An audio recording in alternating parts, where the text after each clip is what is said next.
Sejumlah massa yang mengatasnamakan masyarakat Humbang Hasundutan Humbahas melapor ke Bawaslu Sumatera Utara terkait dugaan pelanggaran administrasi terstruktur, sistematis dan masif pada pemilihan bupati dan wakil bupati di pemilihan serentak 2024 Humbahas.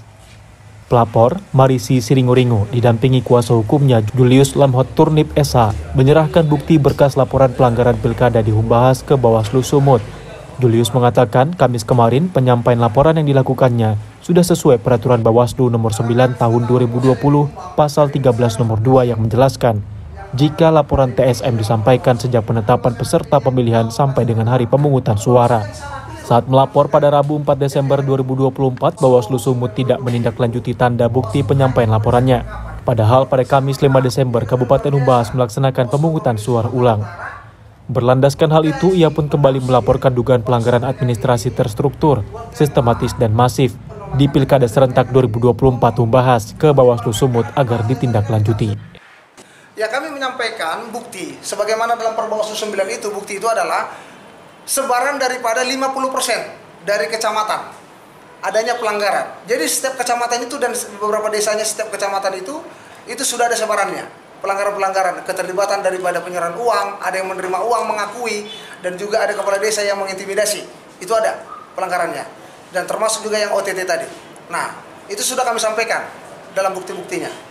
Ditindaklanjuti pembahasan di tingkat pimpinan, yaitu dia dengan rapat pleno untuk memutuskan apakah laporan tersebut lengkap atau tidak lengkap. Lengkap di sini adalah apakah kelengkapan tersebut memenuhi untuk ditindaklanjuti secara TSM. Nah, berdasarkan hasil kajian dari seluruh pimpinan Bawaslu Provinsi Sumatera Utara, bahwasanya lengkapnya tersebut tidak memenuhi untuk ditindaklanjuti penanganannya secara TSM, tetapi ditindaklanjuti dengan penanganan pelanggaran biasa. Menanggapi itu, kuasa hukum Julius Lamhot tidak sependapat dengan hasil kesimpulan rapat pleno Bawaslu Sumut. Ia menilai Bawaslu Sumut membuat kebijakan prematur setelah menyatakan laporan pelanggaran administrasi TSM di Pilkada Humbahas sebagai pelanggaran biasa. Dari Medan, Sumatera Utara, Amida Yauzar, TV One mengabarkan.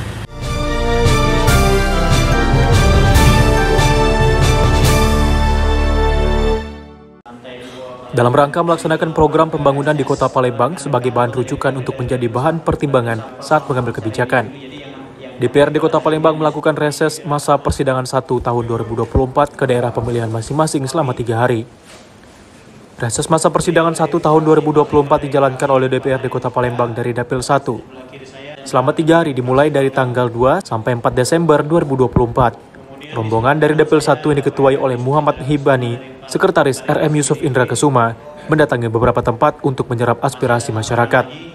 Salah satunya Palembang Indah Mall pada Selasa 3 Desember 2024 membahas soal permasalahan lahan parkir Palembang Indah Mall dan realisasi CSR bagi masyarakat di seputaran mall. Dari hasil reses bersama GM PIM, dijelaskan jika lahan parkir mall telah disiapkan dengan luas lahan parkir yang bisa menampung 700 kendaraan seperti 400 motor dan 300 mobil.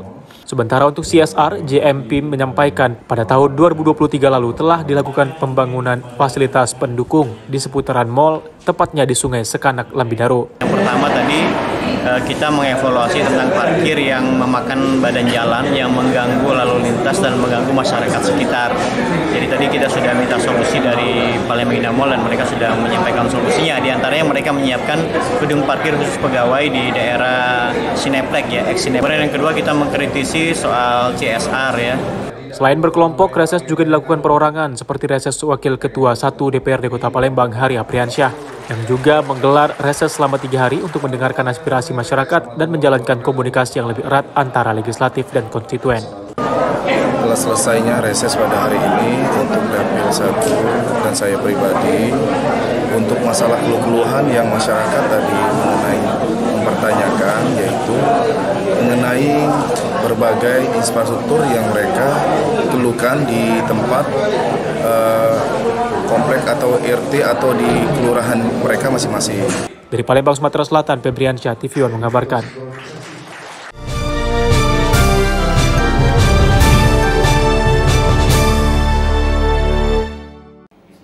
Dalam rangka melaksanakan program pembangunan di Kota Palembang sebagai bahan rujukan untuk menjadi bahan pertimbangan saat mengambil kebijakan, DPRD Kota Palembang melakukan reses masa persidangan 1 tahun 2024 ke daerah pemilihan masing-masing selama 3 hari. Reses masa persidangan 1 tahun 2024 dijalankan oleh DPRD Kota Palembang dari Dapil 2. Selama 3 hari, mulai 2 hingga 4 Desember 2024, rombongan dari Dapil 2 yang diketuai oleh Sutami Ismail dan Sekretaris Andri Adam mendatangi beberapa tempat untuk menyerap aspirasi masyarakat. Salah satunya reses di kantor PT Interbis Palembang pada Senin 2 Desember 2024. Kedatangan rombongan Dapil 2 ini terkait dugaan adanya penyimpangan Undang-Undang Nomor 13 Tahun 2023 tentang Ketenagakerjaan, sekaligus melakukan pengawasan serta memastikan para karyawan telah mendapatkan hak dan kewajiban seperti apa yang tertera pada Undang-Undang Ketenagakerjaan. Ya, kunjungan ke Interbis lah dalam rangka terus cross-check bakti sosialnya baik masyarakat sekitar.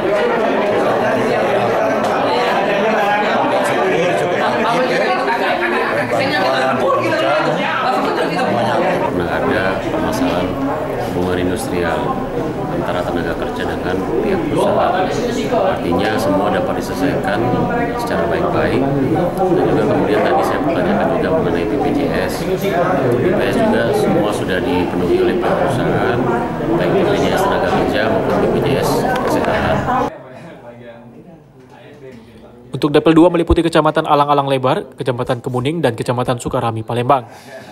Selain ke kantor PT Interbis, rombongan Dapil 2 juga telah menggelar tatap muka ke masyarakat di kantor Camat Alang-Alang Lebar, Kemuning, dan Sukarami, melakukan sidak ke tempat hiburan The Venus dan Gudang Alfamart. Dari Palembang, Sumatera Selatan, Febriansyah TV1 mengabarkan.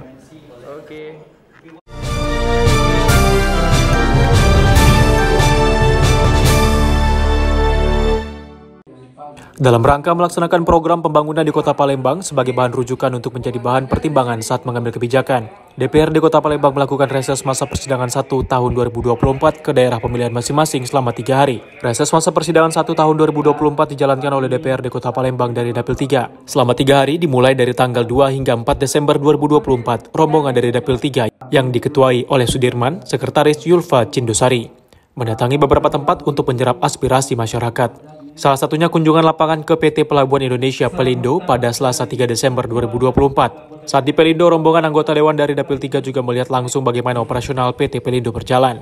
Untuk layanan yang diberikan Pelindo antara lain adalah layanan kegiatan stevedoring, haulage, receiving, delivery, penumpukan, pelayanan dermaga, dan jasa lainnya. Membahas soal permasalahan hilir mudik kapal melintasi Sungai Musi dari 3 perusahaan besar di Palembang menjadi topik yang diangkat oleh DPRD. Melalui Ketua Dapil 3, Sudirman menjelaskan telah beberapa kali terjadi insiden arus lalu lintas sungai dari perusahaan-perusahaan kapal, seperti tongkang menabrak jembatan Ampera dan menabrak dermaga yang ada di seputaran Sungai Musi. Tujuan agar supaya keluhan masyarakat yang selama ini dirasakan khususnya di Kota Palembang, masalah sering terjadinya kecelakaan, artinya ada tongkang yang kemarin sempat viral, yang Tubara itu kena jembatan Ampera, dan beberapa waktu yang lalu juga ada dermaga yang di 50 juga kena tabrak juga. Selain PT Pelindo, dalam reses masa persidangan 1 tahun 2024 ini, Dapil 3 juga akan mengunjungi kantor Lurah 8 Ilir dan kantor Camat Ilir Timur 1 Palembang untuk bertatap muka dengan masyarakat dan menyerap aspirasi. Dari Palembang, Sumatera Selatan, Febriansyah TV1 mengabarkan.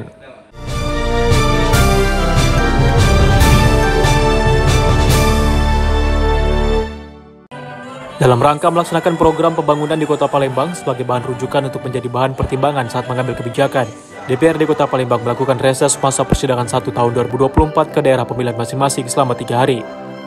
Reses masa persidangan 1 tahun 2024 dijalankan oleh DPRD Kota Palembang dari Dapil 4. Selama 3 hari dimulai dari tanggal 2 hingga 4 Desember 2024, rombongan dari Dapil 4 yang diketuai oleh Duta Wijaya Sakti, Sekretaris Febi Anggi Pratama, mendatangi beberapa tempat untuk menyerap aspirasi masyarakat.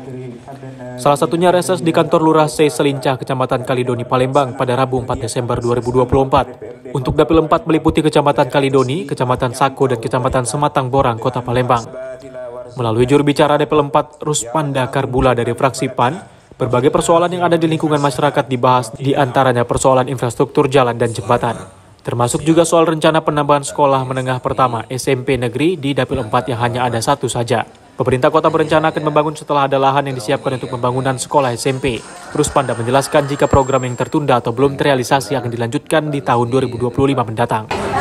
Di 2025 ini sudah kita akan mengevaluasi dari program yang kita sampaikan di tahun 2024. Kami sampaikan kegiatan di 2025 ini adalah program yang usulan tercantum dalam program kegiatan di tahun 2004 yang memang akan dilaksanakan di tahun 2005. Nah, program-program itu tentunya sudah dievaluasi dan kita lihat hasil evaluasi itu yang menjadi prioritas oleh pemerintah Kota Palembang karena pelaksanaan mereka secara teknis.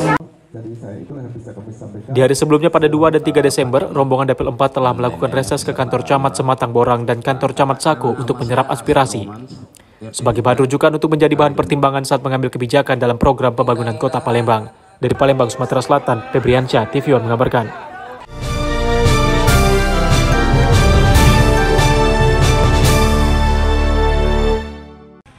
Dalam rangka melaksanakan program pembangunan di Kota Palembang sebagai bahan rujukan untuk menjadi bahan pertimbangan saat mengambil kebijakan, DPRD Kota Palembang melakukan reses masa persidangan 1 tahun 2024 ke daerah pemilihan masing-masing.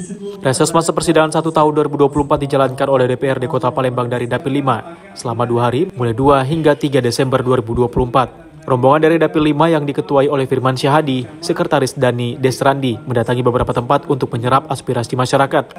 Salah satunya reses di kantor Lurah 14 Ulu Palembang pada Senin 2 Desember 2024. Untuk daerah pemilihan Dapil 5 meliputi Kecamatan Seberang Ulu 2 dan Kecamatan Pelaju Palembang. Melalui reses ini, berbagai macam persoalan di lingkungan masyarakat dibahas, terkait pembangunan infrastruktur jalan, drainase, lampu penerangan jalan, terkait masalah keamanan, batas daerah aliran sungai, dan masalah sampah, banjir akibat dari banyaknya penimbunan rawa dampak dari pembangunan. Reses hari ini yang lancar, menanggung aspirasi masyarakat, dan lebih dan kurang ya sekitar lampu jalan, drainase, sampah. Sebenarnya 14 minggu itu kemarin kita sudah anggarkan 1 miliar di Intan masuk ke kawasan Bumi. Nah, ini belum realisasi. Tanggung jawab air bersih. Air bersih ini saat ini kalau berdasarkan data PDAM itu masih ada 5.423 rumah yang belum berpasang air bersih. Insya Allah ke depan itu full dalam waktu 1 tahun akan kita akomodir dan kita pasang. Terkait untuk masalah sampah tadi itu kan salah satu terindikasi adanya kesalahgunaan wewenang. Selain ke kantor Lurah 14 Ulu, rombongan Dapil 5 juga telah melakukan reses ke kantor Camat Pelaju. Dari Palembang, Sumatera Selatan, Febriansyah, Ramadan TV One mengabarkan.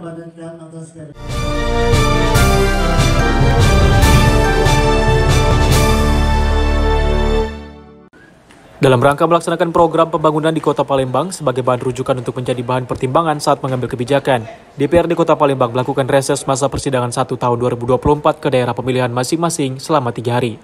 Reses masa persidangan 1 tahun 2024 dijalankan oleh DPRD Kota Palembang dari Dapil 6. Selama 3 hari dimulai dari tanggal 2 hingga 4 Desember 2024, rombongan dari Dapil 6 yang diketuai oleh Ilyas Hasbullah, Sekretaris Saiful Fadli, termasuk dalam rombongan yakni Ketua DPRD Kota Palembang Ali Subri dan Wakil 3 Zainal Abidin. Mereka mendatangi beberapa tempat untuk menyerap aspirasi masyarakat.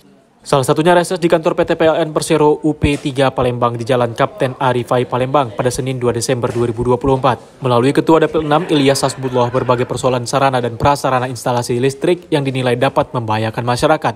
Untuk retribusi dari PLN yang masuk ke pemerintah kota cukup besar, di angka 240 miliar per tahun. Tentunya harus ada kerjasama DPRD sebagai fungsi pengawasan sinergitas ke pemerintah kota Palembang. Jadwal kita DPRD Kota Palembang, Dapil 6 SS, ke PLN wilayah ketiga. Ada hal yang banyak masukan-masukan dari masyarakat, masalah sarana kabel mengabel lah ya, yang membahayakan itu kita masukkan masukan langsung. Mudah-mudahan ini dapat ditindaklanjuti sesegera mungkin. Sarana prasarana di lapangan terkait kabel-kabel yang semeraut segera diperbaiki. Kemudian lagi penambahan tiang-tiang di masyarakat, di pemukiman masyarakat. Itu banyak terjadi. Ini kami sampaikan di titik di Keramasan, di Karyajaya. Sudah itu voltase tegangannya rendah. Banyak sekali tadi masukan terkait layanan kami, kemudian saran dan masukan terkait perbaikan konstruksi ya, kabel dan tiang sebagainya. Itu kami prioritaskan menjadi perhatian kami, karena apa yang disampaikan bapak-bapak itu ya itulah gambaran yang menjadi PR kami di lapangan. Dari Palembang, Sumatera Selatan, Febriansyah TV One mengabarkan.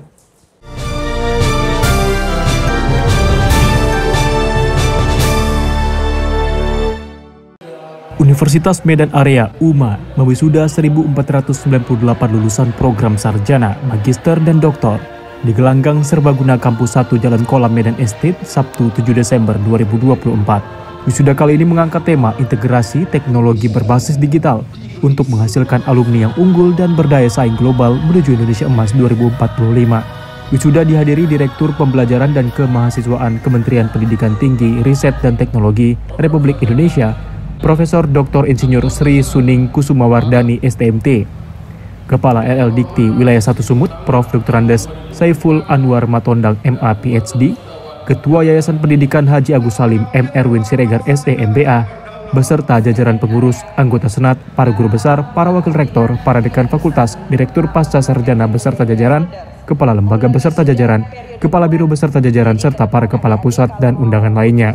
UMA melepas 1.498 lulusan yang diwisuda pada periode ini, terdiri dari 1.399 lulusan program sarjana, 98 lulusan program magister, dan 1 orang lulusan program doktor ilmu pertanian.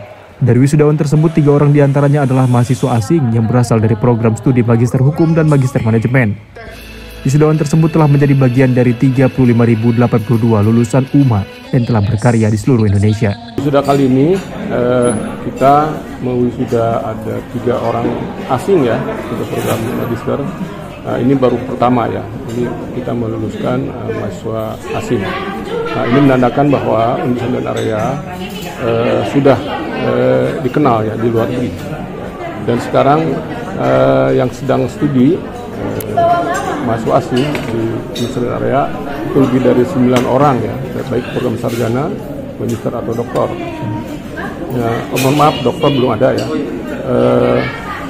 Itu berasal dari India ada, dari Singapura, ya, dari Brunei, ya, dari Malaysia, dan juga dari Hong Kong ya.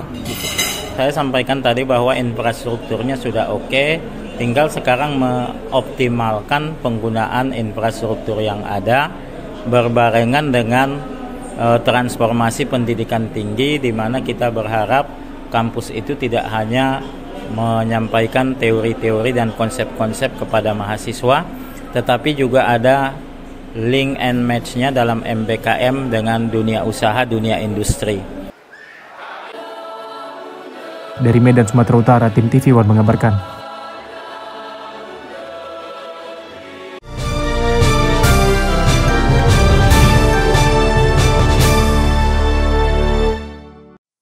Komisi Pemilihan Umum KPU Kabupaten Batubara melaksanakan rapat pleno rekapitulasi penghitungan suara pada pemilihan Kepala Daerah Kabupaten Batubara di kantor KPU Kabupaten Batubara 50 Sumatera Utara.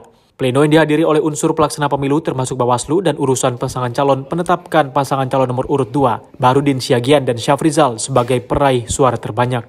KPU Batubara secara resmi mengumumkan pasangan calon Bupati Batubara nomor urut 2, Bahrudin Siagian dan Syafrizal sebagai pemenang dalam Pilkada 2024 ini. Pengumuman ini disampaikan dalam rapat pleno rekapitulasi suara yang digelar beberapa waktu lalu di kantor KPU 50 Batubara. Adapun total suara yang diraih oleh pasangan 02 adalah 41,49%, mengungguli pasangan nomor urut 1 Darwis Oki dan pasangan nomor urut 3 Zahir Aslam. Selanjutnya KPU akan melakukan penetapan bupati dan wakil bupati terpilih periode 2025-2030 yang akan dilakukan dalam waktu dekat. Secara keseluruhan, pelaksanaan pemilihan kepala daerah berlangsung baik, lancar, dan aman.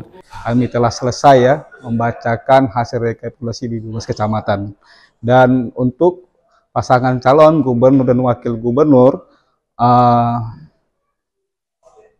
untuk paslon 01 itu memperoleh suara sebanyak 115.345, sedangkan paslon 02 sebanyak 749.000.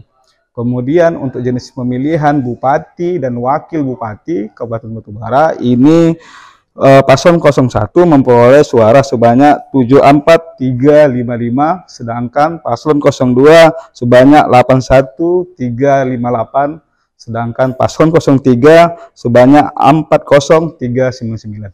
Selanjutnya tahapan berikutnya apa nih? Tahapan selanjutnya kita akan melakukan penetapan ya, penetapan perolehan suara, kemudian nanti seterusnya kita akan melakukan apa ya? Setelah ini ya kita akan mengantar hasil rekapitulasi untuk jenis pemilihan gubernur dan wakil gubernur di KPU Provinsi Sumatera Utara. Apabila ada gugatan di MK bagaimana? Ya, kita menunggu ya, setelah kita hari ini tetapkan, nanti mekanismenya pasangan calon yang ingin melakukan gugatan ini dibuka 3 hari ya di Mahkamah Konstitusi untuk melakukan gugatan. Secara umum pelaksanaan pemilu kada di Kabupaten Batubara seperti apa? Ya, secara umum tepat pada tanggal 27 November di tahun 2024 ya KPU melaksanakan kegiatan pemungutan hitung di tingkat TPS dan alhamdulillah semua proses dan pelaksanaannya kita laksanakan dengan baik sesuai dengan ketentuan dan peraturan yang berlaku. Pemilihan bupati dan wakil bupati tadi maka berakhirlah proses. Dari Batubara, Sumatera Utara, Jasa Menurung, TV One mengabarkan.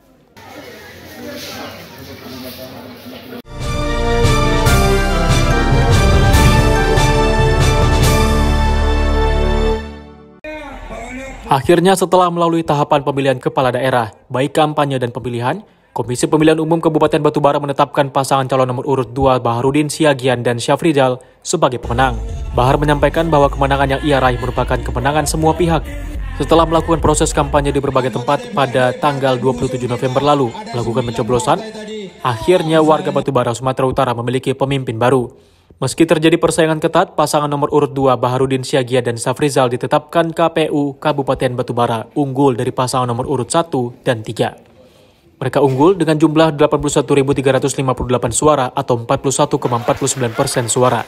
Kemenangan ini disambut meriah oleh para pendukung paslon 02 di posko kemenangan.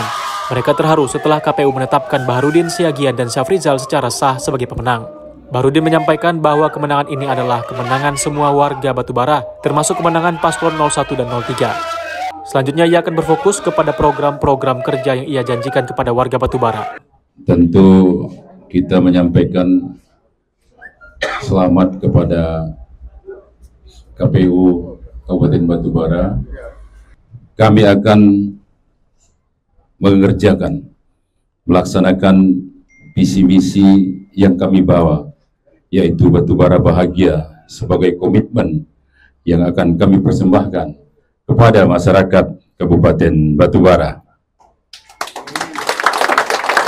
Berikutnya juga kepada abang kami yang terhormat Darwis dan Oki, serta Encik Jahir dan Aslam, serta para pendukung sekalian. Ayo kita bergandengan tangan, saling bahu-membahu, bersama-sama membangun Batubara. Dari Batubara, Sumatera Utara, Jasa Menurung, TV One mengabarkan.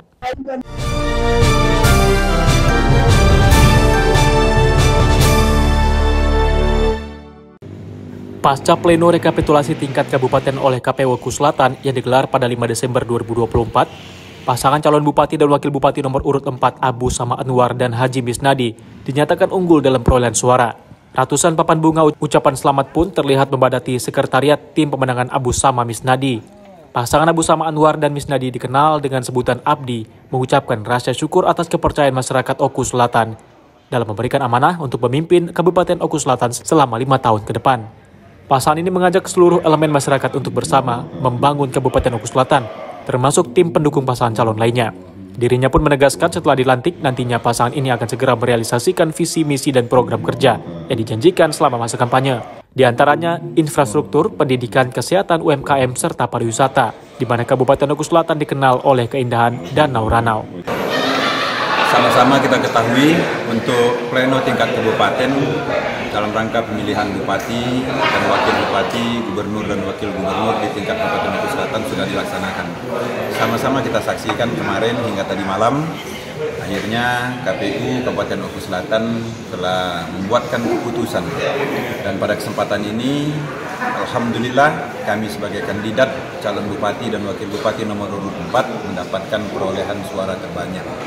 Di kesempatan ini kami ke depan yang paling utama mengucapkan terima kasih kepada semua lapisan masyarakat yang insya Allah ke depan saya pribadi akan merangkul semua pihak, terutama paslon nomor 1, nomor 2, nomor 3 dan semua tim pemenangan mereka, karena mereka adalah bagian dari Kabupaten Maluku Selatan yang ke depan saya berharap sumbangsi saran dan pendapatnya demi untuk kesejahteraan kemajuan Kabupaten Maluku Selatan yang kita cintai.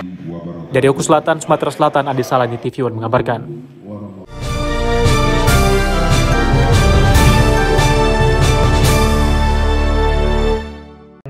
PT Perkebunan Nusantara 4 Regional 1 berangkatkan sebanyak 60 jemaah umroh ke Tanah Suci Mekah. Pemberangkatan 60 jemaah umroh keluarga besar PT Perkebunan Nusantara 4 Regional 1 ini merupakan wujud terbaik dari perusahaan dalam memberi apresiasi kinerja terhadap karyawan. Ahmad Gusmar Arhab, selaku Region Head PTPN 4 Regional 1 Medan, mengatakan dari 60 jemaah umroh yang berangkat, 47 orang dibiayai langsung oleh PTPN 4 Regional 1. Sedangkan 13 lainnya merupakan karyawan dengan biaya sendiri. Tujuannya pemberangkatan jamaah umroh untuk memotivasi serta meningkatkan keimanan dan ketakwaan kepada Allah Subhanahu wa taala yang nantinya diharapkan dapat meningkatkan kinerja pada perusahaan sehingga perusahaan selalu mendapatkan keberkahan dan menjadi perusahaan yang bisa meningkatkan kesejahteraan karyawannya. Tahun ini kita memberangkatkan karyawan melaksanakan ibadah umroh secara keseluruhan 60, tapi yang dibiayai oleh perusahaan melalui seleksi adalah 47 orang dan 13 orang adalah biaya pribadi. Ini tentunya kita beri kesemeraan seluruh karyawan mempunyai kesempatan yang sama, tapi kita melalui program seleksi mempunyai persyaratan dan ketentuan yang sudah kita tetapkan, dan ini diseleksi oleh tim yang independen. Ada egaliter ya, di Kristen juga diberikan dan difasilitasi oleh perusahaan. Ada 8 orang yang tahun ini berangkat ke Yerusalem. Kita doakan kondisi di sana aman dan memberikan rasa aman buat karyawan yang melaksanakan ibadah di sana. Jadi hari ini ada 60 umroh ke Tanah Suci Mekah, yang Kristen ada 8 orang. Jadi saya rasa itu merupakan program yang luar biasa dari PTP 4 Regional 1 dan PTPN Group. Pemberangkatan puluhan jemaah umroh ke Tanah Suci Mekah dijadwalkan pada tanggal 9 Desember dan kembali pada 18 Desember mendatang. Diharapkan PTPN 4 Regional 1 semakin lebih baik sehingga dapat memberikan kontribusi maksimal serta apresiasi bagi karyawan dan masyarakat. Dari Medan, Sumatera Utara, Fahmi TV mengabarkan.